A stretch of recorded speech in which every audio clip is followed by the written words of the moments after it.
Hey, what's up, guys? It's me, Parksy here, your coach of the Armados, bringing back the Smash today here for DGBA Season 9, Week number 7, where your Armados, currently 5-1 with a plus 17 differential, are going to be taking on the Jersey Pursuit and KHD with a 3-3 record and plus 4 differential. If you guys do want to go check out any of my previous videos just to know how I got my record and how I won certain battles or even lost my certain one. You can go and check out the card that comes up just here, bringing you back to the previous video if you do want to go check that out, because I might be spoiling some sort of sets that I brought in the previous game, just as an idea of how my team this week is going to work. So if you haven't already, go check it out and then come back to this video.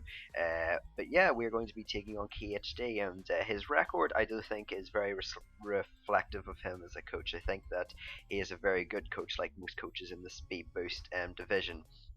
I just think that this team has been definitely letting him down. Like Dave previously in last week, I think that it's a similar situation with those two, where I don't think that their teams are that good synergetically. There's definitely good mons in this team, but I don't think that they ultimately provide the best synergy for his team, and that I do plan to, as always in most teams, try and abuse the weaknesses as his team do own. But again, we're going to be taking on his team that consists of Jolteon, Salazzle, Lycanroc, Day, Garchomp, Golbat, Mandibuzz, Blissey, Mega Mawile, Tangrowth, Fortress, and Slowbro. So there's some very interesting picks on this team. I think that his wall core is very expansive and consists of a lot of Pokemon and is very good versus my team. I can definitely see him bringing 2 if not 3 of his more bulkier Mons, just because they match up quite well versus my team, most notably the Slowbro, the Tangrowth, the Mandibuzz, and even the Blissey to a certain extent. Even something like a Golbat I think is actually kind of good against my team, since it is quite fast, can even provide an anti-stall breaker for his team if he fears me bringing Taunt, and also can give him some reliable hazard removal plus a poison type that isn't bad versus my team. But some things to note about his team is that his Mandibuzz is very scary. I really need to get rid of the Mandibuzz because it is such a good way of dealing with my physical offense through the use of foul play, and also gets reliable recovery and roost due to its natural bulk as well. It's able to take a lot of hits, so I really have to make sure to wear that Pokemon down into range where my setup sweeper in the late game can ultimately get rid of it, deal with it, and just beat it down and get onto the rest of his team. Also, things like Slowbro are pretty good, being able to again chew hits from the Zygarde 50%, and also respond to things like my Azelf potentially, as well as my Crobat. Tangrowth again is probably one of the best Thousand Arrows responses in the format, so it's going to be really annoying to play against it due to the fact it can just fire off leech seeds and things like that. And he also has a really good offensive core. The combination of Garchomp and Salazzle is really hard for my team to switch into, due to Garchomp really having no one type that can switch into its dual stabs, and then Salazzle of course is an absolute nightmare with its access to its dual stabs plus Nasty Plot. Then he's also got Mega Mawile, which if any of you guys play against Mega Mawile, you'll know that just no switchings exist to it, just in general. So that's pretty much it. But something to note about his team is, again, he really does focus on some very passive mons as wall core. Things like Blissey and Golbat really can't do that much damage versus a team. And I've used Blissey before, and it really just can't do that much. If it's taunted, it pretty much just can't do anything except Seismic Toss and be setup fodder. And a lot of his team does rely on things like Toxic Chip to eventually get things born into range of either Mega Mawile or Garchomp. So that's something that I'm going to take into consideration. Plus, also his speed tiers have a massive gap between Blissey at 55 and Mandibuzz at 80, which is something that I can really abuse with the base 70s and even 60s on my team, as about half of my team is between 75 to 58, so I can run a lot of Pokemon with less speed than I would like, maybe plus special attack or attack natures, just to get off some extra damage output. Without further ado, I'm going to get into my team. The first Pokemon on my team is actually going to be my Wincon, and that is going to be my Mega Scizor. My Mega Scizor is running a Brick Break, Bug Bite, Quick Attack, Swords Dance variant this week, and I do hope that I can break down his team with that. Now, there's a few requirements for this Mega Scizor to meet to be able to sweep his team pretty much I have to get a little bit of chip damage off in the Garchomp, which shouldn't be too bad due to the fact that Garchomp might be a defensive or pseudo response to some of my other Pokemon, so being able to get even about 20% of chip damage off, and it isn't going to be too bad. And then I need to get Stealth Rocks up because Salazzle can, depending on its set, live a +2 quick attack from this Mega Scizor, so I have to make sure that I can get the Stealth Rocks up for that. I also have to make sure that Mega Mowile and Mandibuzz are worn down to about 50%, which seems like a big requirement, but if you look at the rest of my team, it's not actually that bad due to the fact that I have prepared this around making sure that the responses to Mega Scizor are going to stay low and hopefully remain low. Brick Bait, Brick Break, again, just a +2 does about 60% to Mega Mowile, +2 Bug Bite does about 50% to Mandibuzz, and then Quick Attack can knock out the Salazzle after Stealth Rocks, plus also the Swords Dance allowing us some really nice attack boosting. Nothing much really to say about the set, just enough speed to outspeed things like a Max Speed Mega Mowile. And it also allows me to speed creep things like the Golbat as well if it is running min speed. And then I also have got the just max attack 252 because we are trying to get the maximum amount of damage output with this Mega Scizor to get some really crucial damage off on his team, ultimately getting the most damage output that I possibly can. And meaning that I don't have to put as much effort into chipping them down as otherwise I might have with a bulkier set. So the next Pokemon on my team is going to be the Alolan Persian, bringing in a Papa Berry variant. Previously, when I brought Alolan Persian, I brought it as a Z user, but not this time. It is going to be a Papa Berry, giving itself a nice little bit of recovery, meaning that basically this Pokemon has 150% of HP in comparison to just the regular 100 due to the fact that the Papa Berries, quite frankly, in Generation 7 are busted. So this is going to be a max HP variant, allowing me also to outspeed pretty much what I need to being the Lycanroc Knight, also allowing me to be a good revenge killer of that. I can also be a good response to SD Garchomp, since I think that Dual Stabs plus SD plus Stealth Rocks is a very likely option to be brought versus my team, so I have to make sure that I have good responses to that. I do have the Parting Shot, which is nice for evading things like the Mega Mowile Sucker Punch if I'm very low, and thus being able to get some very nice momentum versus this team. As well as that, I can just Parting Shot on his bulkier walls, making sure that they really can't do much against my team. And then finally Taunt, again, main way to break down defensive walls is to use Taunt, bring stall breakers, things like that. Taunt is going to prevent the Mandibuzz from roosting, it's going to prevent the Tangrowth from going for synthesis or Leech Seed or anything like that. And Blissey really can't set up Stealth Rocks, it can't Wish, it can't Soft Boiled, it can't Toxic. Blissey really just doesn't have any options when it is taunted. So that's pretty much it for the Alolan Persian. Papa Berry, I believe, helps me take an Iron Head after Stealth Rocks from Mega Mowile, and then I can get my health up and live another Iron Head. I think it's something like that. But yeah, moving on to the next member of my team is actually going to be my Z Crystal user, and that is going to be my Azelf Cyborg with a Psychium Z. This is going to be a Nasty Plot Wall Breaker with Nasty Plot, Flamethrower, Psyshock, and Thunderbolt. This is a very good breaker because it means that things like the Mega Mowile and Mandibuzz that would have to respond to this come in and potentially take a lot of damage. Of course, Mega Mowile Sucker Punch is going to be knocking this thing out, but I can still outplay it with Nasty Plots, plus also get potential free switches like my Alolan Persian onto it, and another few members that I might list later. As I have got the Flamethrower that a +2 is going to be knocking out any variant of Mega Mowile. Psyshock is really nice because it allows me a move that can 2-KO Blissey, while also being able to turn that into a special psychic move. Since Psyshock hits on the defensive side, this Psychium Z will hit on the specially defensive side, allowing me to OHKO things like Garchomp at +2 with the Psychium Z, and then Thunderbolt again is there for things like Mandibuzz being able to get a nice 2-KO on it, plus also the Slowbro being able to weaken that down as well is really nice. Flamethrower again allowing me some extra utility versus the Fortress, which even though I do think it comes this game, is just nice to be able to OHKO it after Stealth Rocks. There's nothing much really to say about this itself. Again, just enough speed to outspeed the Lycanroc Day, just like my little Persian. And also is just a really good wall breaker versus my team that allows some offensive pressure and can really break well for the Mega Scizor since it does demand similar switches like the Mandibuzz, like the Mega Mawile, which again I do need to chip down for my Mega Scizor, especially if that Mega Mawile is a Fire Fang variant. But to help me out versus the Mega Mawile, kind of, I guess, is the Swampert. I believe this defense investment allows me to take 2 hits from the Mega Mawile. Max HP, max defense just shows you how much of a terror Mega Mawile is. As I literally have to put every single EV investment into this Swampert. But I have got a Restox Scald Stealth Rock variant. This is a very interesting set.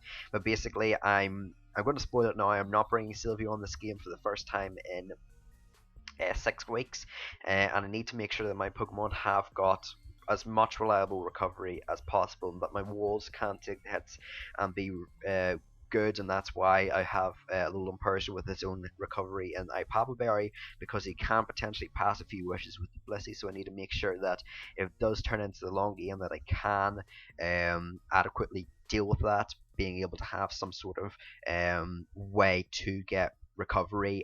Rest Talk is the way. I've also got Stealth Rocks on the set because again Stealth Rocks is really nice for some damage calculations versus his team, most notably the Mandibuzz, which again if I can chip down to 50%, so Stealth Rock, 2 Stealth Rock rounds, that'll put it into range of the plus 2 Mega Scizor's Bug Bite, and then yeah, it's pretty much just Scald so I can deal with the Mega Swampert. It's just a nice good neutral way to hit his team. Nothing really wants to take a Scald. Even things that resist it, like the Tangrowth and the Slowbro, really don't want to be threatened with a Scald Burn, meaning that they lose 6% of HP every single turn. So that's pretty much it. The Rindo Berry allows me to be a more reliable response to Salazzle the +2, since otherwise it kind of murders me. So I definitely need the Rindo Berry on this set, and that's pretty much it. As the next member of my team is my Volcanion. His team really doesn't appreciate Volcanion's Dual Stab. The only Pokemon that can take it is Slowbro. And Slowbro really isn't a good response to the Volcanion since it can't hit it that hard. And anyway, even if he does switch it in, I am running a dual status variant of Volcanion because status is really good versus this team. Even if he does run something like Heal Bell Blissey, he has only got 8 PP on his heal bells, and he still has to send in his Blissey and not get taunted versus several members of my team. So I have got the Toxic if he decides to go Slowbro, and I have got the Will-O-Wisp so I can outplay a Mega Mawile Sucker Punch if that's needed, and then I've just got Flamethrower and Scald. Pretty much just good coverage versus his team. Again, his Dragon type is Garchomp, which doesn't appreciate water type attacks whatsoever, and I just wanted to have Scald just so I have a few more PP points, just so that I'm not pressured out of them like the Steam Eruption, and then that's the exact same thing for Flamethrower. So that's pretty much it. Just again, I'm not pressured to run that much speed. I'm still running speed to outspeed a max speed Mega Mawile, but the 252 Modest just allows me max breaking power with this Volcanion. As the final member of my team is going to be Crobat, and we're bringing another Stallbreaker variant.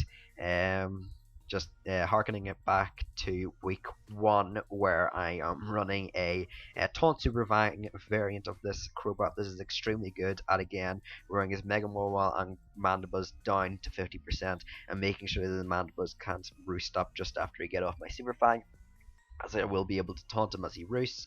Max attack Brave Bird is also really nice, since even though it kind of seems redundant to run max attack on a set with only one offensive move, Brave Bird is really good at weakening down some other walls like the Garchomp, and also being able to get the final hit off on the Mandibuzz if it does get weakened down to about 25%. And I just do have Roost for reliable recovery again, as Crobat is going to be probably taking the majority of the hits from his team. But that's pretty much it, and we're going to get to what I expect his team to be. So again, I'm bringing the Mega Scizor, Alolan Persian, Azelf, Swampert, Volcanion, and Crobat. Just again, a Stallbreaker team revolving around weakening Pokemon to an adequate range where Mega Scizor should hopefully be able to set up an SD on something like the Blissey, something like even Fortress, just one of his Wall Core members, maybe even Tauntless Golbat, since it also could be his Defogger, and just set up on a few Pokemon and then try and go in with a +2 attack, as his team consists of what I believe to be Garchomp, since again I think that an SD dual stab stealth rock variant is very likely. He can also run SD 3 attacks with dual stab and Fire Fang if he wants to hit the Mega Scizor, more likely, but I think that its speed tier allows it a really good time in this matchup. Also, I decided not to bring two of the members that I brought, I believe, to every single game, being Sylveon, as I already mentioned, and the Zygarde. Zygarde just has an awful matchup this game. It really can't break the Tangrowth, the Slowbro, since he gets access to Ice Beam. Mandibuzz can just foul play it, and it can also be revenge killed by things like Hidden Power Ice, Salazzle, and again, Garchomp, which I'm talking about, that can naturally outspeed it, and even run Choice Scarf if it wants to. But next up is the Mandibuzz. Again, it's probably his best defensive member versus my team, excuse me, as it can just really take a lot of hits and threaten my physical attackers. It can also be a potential defog on his team if he wants to, since his hazard removal options aren't too great. I mean, he's got Fortress, but I don't really like Fortress too much as a Pokemon personally. But he also does have the option to run some sort of Stallbreaker Mandibuzz if he wants to run Taunt on the set as well. Some likely Momentum with U-Turn if he wants to bring it as well. Next member I think he can bring is the Salazzle. Again, just a really good offensive breaker alongside the Garchomp, with things like Nasty Plot, Dual Stab, and Hidden Power Grass, even with Farium or Poisonium Z coverage move being able to upgrade its Fire Blast or Sludge Waves. It can really just nuke the entirety of my team. Nothing much to say, just outspeeds pretty much every member of my team except the Crobat. So again, that's why Crobat kind of needs the attack upgrade on it, just so that I can adequately revenge kill the Salazzle. Tangrowth again is just his best 1000 hours response. It can also be a good lure for the Mega Scizor with a Hidden Power Fire variant, so I'll have to scout out for that. Meaning that Volcanion is probably going to be my response to the Tangrowth instead of the Mega Scizor. There's not much really to say. It's just a good Pokemon gets access to knockoff, could leech seed things, and just a good bulky wall, which fortunately I think that I built around quite well. As next up is the Mega Mawile. Again, I think he does bring Mega Mawile just due to its fact that it can kind of claim one versus my team. Due to this fact that it's just so powerful. It can be Swords Dance with something like Thunder Punch, Play Rough, and then honestly the final coverage move could be anything like Sucker Punch. It could be Fire Fang if he wants something else. On the Mega Scizor, if he wants something to hit the Sylveon, he's going to have to go on Iron Head, so he's kind of got some sort of 4 move slot syndrome if he wants to get fancy, but I do expect some sort of Thunder Punch, Play Rough, SD, Sucker Punch variant, for example. And then finally is Blissey. I wasn't really sure what this 6th member of his team would be, since it's probably going to be fat, but I'm not sure whether it be the Slowbro, whether it be something like the Golbat, the Fortress, or something like that. I think that Blissey makes the most sense, since it can be a really good response to the Volcanion, as well as a Choice Spec Sylveon response, even though Choice Spec Sylveon isn't really that great versus this game due to the fact that he's got a Salazzle, a Fortress, a Mawile, but he could be fearing that, and also just provides cleric options for his team, as well as the fact he can also run Stealth Rocks on it, which is it's an alright Stealth Rock versus my team, since it can pretty much take a hit versus the entirety of my team. So yeah, that's pretty much it. Nothing much more to say. Let's get into the battle. Oh yeah, so we are back with the battle versus KHD, and he's brought a bit of an interesting team than I was expecting. I guess it's kind of the same, it's just that he brought the Fortress over the Garchomp, which I definitely thought was an interesting bring. As you previously saw, I thought that Garchomp was the most likely member of his team to come, and to see it not there is a little bit interesting, as well as that he also brought the Slowbro over the Blissey, which I mean, I do understand it gives him another response to the Zygarde, while also providing him a potential response to an offensive Azelf. So that's pretty much it. Again, the win con is going to be Mega Scizor, just because he hasn't brought, I guess, as much bulk that is easy to set up on, as in the Slowbro can run Flamethrower, the Tangrowth can run Hidden Power Fire. The win con, as I was playing out this game, might have transitioned into Azelf, depending on again what certain Pokemon revealed. So I really want to make sure that I know what moves each Pokemon are going to be running. So I'm going to lead off my Alolan Persian, because if he leads with the Fortress, I can instantly taunt it, and then as he switches out into maybe something like the Mega Mawile, I can get off a parting shot, and then get myself some more momentum. So that's what I'm going to do. I'm going to click play, and I'm going to lead off with the Alolan Persian. If he tries to lead off with his, even if he leads with Mega Mawile, I could get off the parting shot, but he's going to lead here with the Mandibuzz, which is fair enough. I can go for the parting shot here and get in my Volcanion and try and Toxic something immediately. And again, it's just making sure that I can pivot around his team and just try and see what options he has for various members of my team. As here he's going to just fire off a taunt, so that's nice to know. Probably means that his Mandibuzz isn't defog, meaning that his Fortress is Rapid Spin, and probably his Stealth Rocker as well, so that's really good information to gain just by turn 1. I make a double out here into my Crobat, just wanting to see what he goes out into, as no matter what I can still fire off a taunt to stall break, as I do fire off a taunt, expecting him potentially to go for a Calm Mind, as he goes out into the Fortress, which again covered that play as well. So Fortress really with a taunt can't do much.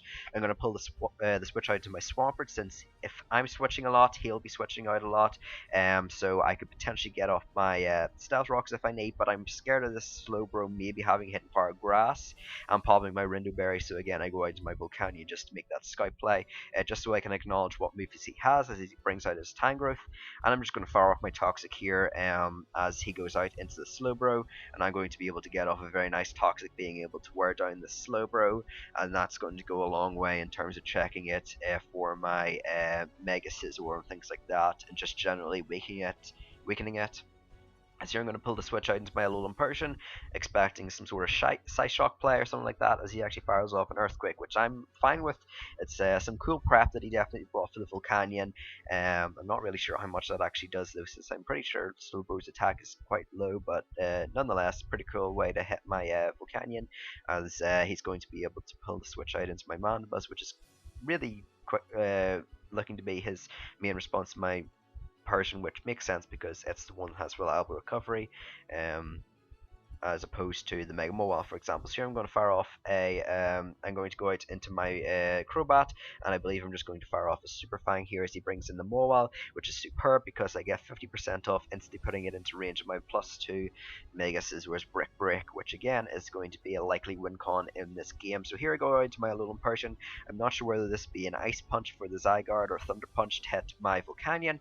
I'm just going to go out into it anyway, expecting one of those two, as he actually reveals the Iron Head, which is a very interesting coverage choice. I think that it doesn't really make that much sense versus my team, but I mean, hey ho, he brought it versus my team, so I can't really say much. The battle's said and done, so he fires off the Iron Head. It does a lot of damage, but if I can get my Alolan Persian in versus the Slowbro or something like the Seaven Fortress again with the Gyro Ball, then I should be able to get my Papa Berry procced and get up to 50%. As here I'm going to go out in my Volcanion, fire off a Flamethrower and reduce this Fortress down to 1 HP, as he has the Berry, which I think was for something like a Hidden Power Fire Sylveon, even though I probably would have run Hidden Power Ground in this game, but I guess it's a nice item to have in the Fortress anyway, as he's going to get up his Stealth Rocks. But Fortress weakened isn't bad because it with Sturdy could have been annoying for my Mega Scizor. As here I'm just going to fire off my Scald, as he reveals to be probably an Assault Vest, max HP, max defense Slowbro, as he doesn't reveal an item here, and that damage does about a really especially bulky Slowbro range. So here I go into my Swampert, expecting another Earthquake. I can set up my Stealth Rocks, I'll deal the damage to Salazzle that I need, I can destroy the Fortress, which should be his Hazard Remover, but he freezes me, which is absolutely awful in this game, and pretty much means that I lose a lot of momentum, because if I got up Stealth Rocks here, then Mandibuzz takes 25%, of course weakening it down as my game plan dictated into range of my Mega Scizor +2 attack, as well as the Salazzle and Fortress, meaning that I don't lose this amount of momentum, and that these turns really, I would have got a lot more out of these turns. As here, I'm forced to Scald because I need my Swampert to be a response to things like my Salazzle, so I need it to not be frozen. So here I'm going to go out to my Crobat as he sets up the Sunny Day, revealing that he's probably some sort of chlorophyll variant of Tangrowth is here. It's going to set up his growth, and here I'm just going to fire off my Brave Bird because I do have it on my Crobat set. Maybe he's not expecting the Super Fang as I fire it off here, and he reveals the Cobra Berry. So this is a cool Tangrowth set, which fortunately I think I can play around since he really doesn't have that much cover that many coverage options. And I was a little sketched out in T preview why he needs Mandibus, Slowbro, Fortress, and Tangrowth as his defensive core, but this is more of an offensive one, so it makes a lot more sense. As I know he's going to fire off Hidden Power Fire, I go ahead into my Swampert. Again, I'm Rest Talk, so I'm confident I can set up a Rest Talk on the Fortress, which should be dead, but I guess is alive now, or maybe even the Slowbro, since it is a very bulky variant, with even some attack investment, maybe just for that Earthquake is here. I'm going to go out to my Scizor, knowing he's going to fire off the Giga Drain here, as that still does a little bit of damage, but here he's only got one turn of Sun left, so I can go out into my Volcanion, knowing that I can resist the Hidden Power Fire and be able to deal with this Tangrowth. Is here I go into my Volcanion, and knowingly I have to pivot this much time into Stealth Rocks, and knowing that I haven't got my Stealth Rocks up basically because of hacks. Because if I got my Stealth Rocks up, then I'll be able to pressure him a lot more with my Volcanion. That Slowbro that he's forced to bring in would be a very per response after a while because of the skull damage. Well, I'm firing off a flamethrower this turn, but flamethrower slash skull damage plus toxic plus stealth rocks. As you're about to see, it's going to take another round of toxic damage, and with stealth rocks that would be outside of range of regenerator after one more toxic tech.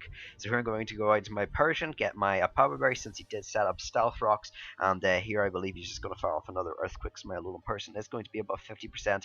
However, I believe I'm not going to be able to take another Iron Head, so that's going to be a bit of an issue in terms of checking the Mega Mawile, especially since my Swampert is weakened.